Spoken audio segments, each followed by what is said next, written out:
अस्सलाम वालेकुम। अच्छा, इससे पहले मैं बेसिक तमाम चीज़ें बता चुका हूँ कि आपने ब्रोकर पर अकाउंट कैसे बनाना है, आपने उसको MT5 के साथ कनेक्ट कैसे करना है ट्रेड करने के लिए। इसके अलावा आपने उसकी वेरिफिकेशन कैसे करनी है, डिपॉज़िट कैसे करना है, विड्रॉल कैसे करने हैं। आज की वीडियो में मैं आपको बताऊँगा कि आपने मेटाट्रेडर 5 पर ट्रेड कैसे करनी है। ठीक है ना, इसका मतलब इसका पूरा यूज़ बताऊंगा। ठीक है, तो इसमें वीडियो में मैं इंशाल्लाह इसको कवर करूंगा। अब इसमें जैसे ही हम MT5 को ओपन करते हैं तो हमारे पास नीचे ये 4 ऑप्शन हैं, कोटोज़ का, चार्ट का, ट्रेड का और हिस्ट्री का।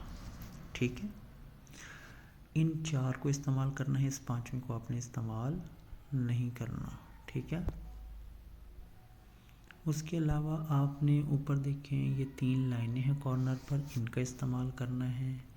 बाय के ऑप्शन का, सेल के ऑप्शन का इस्तेमाल करना है, और ये जो ऊपर मेन्यू है ना आपके पास, इस मेन्यू का इस्तेमाल करना है। ठीक है, और स्क्रीन के ऊपर क्लिक करने के बाद आप क्या क्या चीज़ें चेंज कर सकते हैं।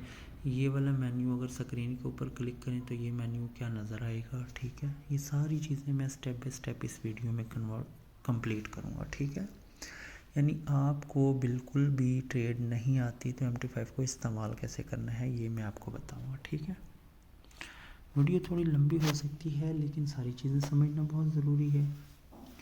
देखें, सबसे पहले आता है ये नीचे, आप अगर आप देखें तो कोटोज़ का ऑप्शन आता है। ठीक है, मतलब मैं इसमें दिखाऊंगा कि आप इसको क्लिक करें तो आपके पास जो है ना ये करेंसीज आ गई हैं। ठीक है, अब इसमें ये 2 ऊपर ऑप्शन है, एक पेंसिल का एक जमा का है। जो जमा का है इससे आप करते हैं कोई भी पेयर ऐड, जैसे यूरो USD है, ठीक है, या USD JPY है, या कोई भी अदर पेयर हो सकता है। ठीक है ना, डॉलर है। ठीक है, यानी कि कोई भी डॉलर के साथ जो USD के साथ पेयर आता है या अदर पेयर्स हैं, कोई भी आप ऐड कर सकते हैं।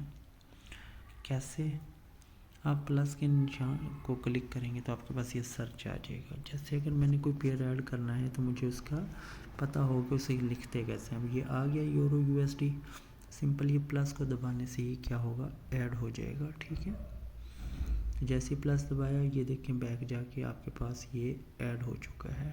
ठीक है, अगर मैं कोई दूसरा करता हूँ, फॉर एग्जांपल नहीं, मैं प्लस को क्लिक करता हूँ और मैं करता हूँ USD JPY, प्लस को क्लिक करूँगा जो इसके सामने था तो ये भी ऐड हो जाएगा। आप देख लें, पहले ये 2 पेयर थे, अब ये 2 मज़ीद ऐड हो चुके हैं। इसी तरह अगर हम ये पेंसिल के निशान को दबाएंगे, इसी तरह अगर हम पेंसिल के निशान को दबाएंगे तो हम इनको रिमूव भी कर सकते हैं। चलें क्लिक करते हैं तो आपको ये कॉर्नर पे देखें ये टोकरी सी बनी हुई है, इसको क्लिक करेंगे, फिर आपके सामने ये आ गए हैं चेक के निशान। आपने जिस पेयर को डिलीट करना है उसके ऊपर क्लिक कर दें। ठीक है, आपने फर्ज करें ये USD JPY के सामने इसको चेक लगा दिया, इसके ऊपर क्लिक करके अब ऊपर जो टोकरी का निशान है, ठीक है, इसको दबाएंगे तो ये वाला पेयर जो है यहाँ से गायब हो जाएगा। ठीक है, ये देखिए मैंने सिर्फ एक पेयर रिमूव किया है, हम सारे भी रिमूव कर सकते हैं। ठीक है, इसी तरह आपको पता चल गया कि प्लस वाले से ऐड होंगे पेयर्स और रिसाइकल बिन से डिलीट होंगे। समझ आ गई बात की। अब हम बात करते हैं कि अब किसी भी पेयर को हमने ओपन करना है तो इसके 2 तरीके हैं। पहला तरीका तो ये है कि उस पेयर के ऊपर आप क्लिक करें, क्लिक करने के बाद आपके पास ये ऑप्शन आएंगे तो इसमें ये देखें दूसरे नंबर पे चार्ट लिखा है। चार्ट को क्लिक करेंगे तो आपको ये पता चलेगा, मैंने BTC को क्लिक किया था तो यहाँ पर देखें BTC शो हो गया और ये BTC की कैंडलें चलना शुरू हो गई हैं। अब हम क्या करते हैं, दोबारा कोटोज़ पे जाते हैं और यूरो को खोलना है तो यूरो पे क्लिक करेंगे तो हमारे पास जो ऑप्शन आएंगे दूसरे नंबर पे है चार्ट का। चार्ट को क्लिक करेंगे तो ये यूरो का पेयर आप चेक कर लें, यहाँ ऊपर देखें यूरो USD लिखा हुआ है। तो अब ये जो कैंडलें चल रही हैं ये इसकी हैं। मतलब आपको ये पता चला कि कोटोज़ में हम या तो पेयर्स को ऐड करते हैं या रिमूव करते हैं, या उनको ओपन करने का तरीका, जैसे किसी को ओपन करते हैं तो वो सीधा चार्ट में चला जाता है। ठीक है, अब चार्ट पर देखें ऊपर आपके पास ना ये ऊपर दो ऑप्शंस हैं, एक रेक्टेंगल शेप में है और एक थोड़ा सा गोल है, ठीक है। तो जो रेक्टेंगल है ना, इसको हम जो कॉर्नर पे है, राइट कॉर्नर पे है, इसको क्लिक करेंगे तो ये बाय और सेल के ऑप्शन गायब हो जाएंगे। दोबारा क्लिक करेंगे तो बाय और सेल के ऑप्शन आ जाएंगे। यहाँ पर आप देखें तो आपके पास लॉट साइज़ है, ठीक है। आप इसको वैसे इसके ऊपर क्लिक करें तो इसको वैसे भी लिख सकते हैं, जैसे मैं कम करके 0.01 कीबोर्ड से लिख लूँ, या एक तीर इसके राइट साइड पे है और एक लेफ़्ट साइड पे है। राइट वाले को क्लिक करूँगा तो देखें 1-1 सेंट करके बढ़ाना है, 10-10 सेंट करके बढ़ाना है लॉट साइज़, या 50 सेंट करके। इसी तरह लेफ़्ट वाले को क्लिक करें तो आपको पता चलेगा कि यहाँ पर फ़र्ज़ करें मैंने 10 सेंट 11 सेंट हो गया। लेफ़्ट वाले को क्लिक करूँगा तो ये कम करने के लिए है। 0.01 को क्लिक करूँगा तो 1-1 करके कम होगा, 0.10 को करूँगा तो 10-10 पार्ट करके कम होगा, ठीक है। यहाँ से लॉट साइज़ सिंपली फिर चार्ट में हमने करना होता है। अगर मैं बाय को क्लिक कर दूँ तो देखिए ये एक बाय की ट्रेड लग गई है। अगर मैं सेल को क्लिक करता तो सेल की ट्रेड लग जानी थी। जो नीचे चार्ट के साथ ट्रेड का ऑप्शन है, देखिए वहाँ पर ये ट्रेड हमें नज़र आ रही है, ठीक है। यानी हमारे पास बाय की ट्रेड भी है और सेल की ट्रेड दोनों आ गई हैं, ठीक है।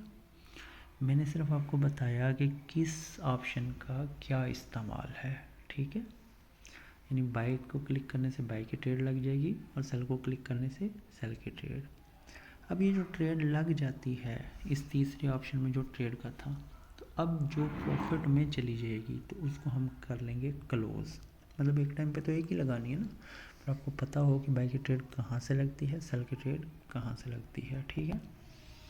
अब जैसे बाय को अगर मैं ऊपर वाली ट्रेड को क्लिक करूँ करके रखूँ 2 सेकंड के लिए, कितने सेकंड के लिए, 2 सेकंड के लिए, तो आपके पास ये ऑप्शन नीचे आ जाएंगे। आप देखिए इसमें क्लोज पोजीशन वाला ऑप्शन सिर्फ आपने फ़िलहाल इस्तेमाल करना है, ठीक है। तो यूँ ही ये क्लोज पोजीशन वाला को क्लिक करूँगा तो ये देखिए नीचे चलना शुरू हो गया है, क्लोज विद लॉस सबसे नीचे देखें। इसको क्लिक करने से चूँकि अभी वो ट्रेड लॉस में चल रही है तो हम क्या करेंगे, इसको क्लिक करेंगे, ये हमारी लॉस में क्लोज हो जाएगी। ऐसे ही ये सेल विद, इसको 2 सेकंड क्लिक करके रखेंगे क्लोज पोजीशन और ये क्लोज हो जाएगी। यानी हम प्रॉफिट में या लॉस में अपने ट्रेड लगाने का तरीका, ट्रेड को क्लोज करने का तरीका। और चौथा ऑप्शन है हिस्ट्री। जो ट्रेड्स क्लोज हो जाती हैं वो प्रॉफिट में हो लॉस में हो तो वहाँ पर आपको ये दिखाया जाता है कि इन ट्रेड्स की वजह से आपका प्रॉफिट कितना है, आपने डिपॉजिट उस दिन कितना किया था, अगर नहीं किया तो सारा कुछ यहाँ पर मतलब पूरी हिस्ट्री आ रही होती है, ठीक है। आपको ट्रेड लगाने का भी पता चल गया, ट्रेड क्लोज करने का भी, ठीक है। इसके अलावा जो चार्ट है वहाँ पे जाना है, ठीक है। अब स्क्रीन जो कैंडल्स ये नज़र आ रही हैं आपको, ठीक है, इस एरिया में कहीं भी आप क्लिक करते हैं, ठीक है।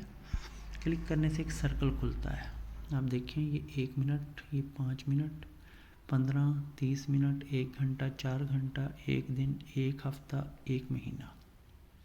और अगर इस निशान को देखें तो ऊपर भी देखें वही निशान है, नीचे प्लस का निशान है तो ऊपर भी देखिए प्लस का निशान है। ये सारी टाइम्स हैं तो यहाँ पे देखिए 5 मिनट का टाइम है, ठीक है। तो काफ़ी ये ऑप्शंस ऊपर भी मौजूद हैं और ये ऑप्शंस जो बाकी हैं ये यहीं पर मौजूद हैं, इनका इस्तेमाल यहीं होगा। अब मैं स्टेप बाय स्टेप इनका यूज़ बताता हूँ, ठीक है। जैसे कि मैंने स्क्रीन के ऊपर क्लिक किया तो मेरी ये 5 मिनट की कैंडल है, क्योंकि आपने ऊपर देखा कि आपको ना यहाँ 5 मिनट लिखे हैं तो इस वक्त 5 मिनट की कैंडल चल रही है, ठीक है। तो आपने क्या किया, आपने 15 मिनट को क्लिक किया। अब ये जो कैंडल्स आ गई हैं ये 15 मिनट के हिसाब से हैं। अगर आपने H1 को क्लिक किया अब ये 1 घंटे के हिसाब से हैं। अगर आपने डे 1 को क्लिक किया तो अब ये 1 दिन की कैंडल, यानी हर कैंडल 1-1 दिन में बनी है, ठीक है। मैं आपको ये बताना चाह रहा हूँ कि चार्ट MT5 को आपने यूज़ कैसे करना है, ठीक है। इसके बाद कुछ पेंडिंग ऑर्डर्स भी होते हैं जैसे बाय लिमिट, सेल लिमिट, उसके लिए मैं एक अलग वीडियो बना देता हूँ, ठीक है। अभी इसमें बेसिक में आपको ये चीज़ें पता चल गई हैं, जैसे आपके पास सिग्नल आता है।